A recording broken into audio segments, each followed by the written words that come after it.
আমাদের মাহফিল তো আগামীকালকে ইনশাআল্লাহ। তো আমাদের এই ছাত্ররা এই হ্যান্ডবিল বিলি করতে যাচ্ছে। অনেকে অনেক অভিভাবক বা অনেক ইসলাম প্রিয় মানুষ মসজিদ মাদ্রাসার কথা শুনলেই টাকা দেয়, 10 টাকা 20 টাকা দেয়। তো আমরা আসলে এই কাজটা থেকে আমরা সবসময় বিরত থাকতে চাই, এই জন্য যে তাহলে 10 টাকা 20 টাকা যে দিল সে ভালো, কিন্তু যে নিল সে তো ভিক্ষুক হয়ে গেল। কারণ ঠিক। মাদ্রাসার শিক্ষা যারা শিখবে তারা তো ভিক্ষুক না, তারা দিবে।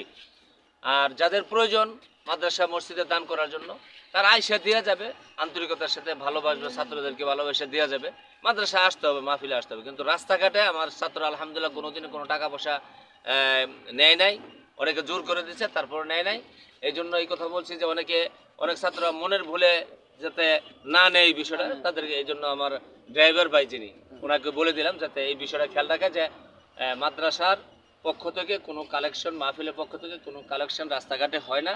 আপনারা মাহফিলে যাবেন, এটি আমাদের আশাবাদী। আর আমাদের জন্য দোয়া করবেন যে আল্লাহ তাআলা যেন আমার মাদ্রাসা এবং মাহফিলকে কবুল করে।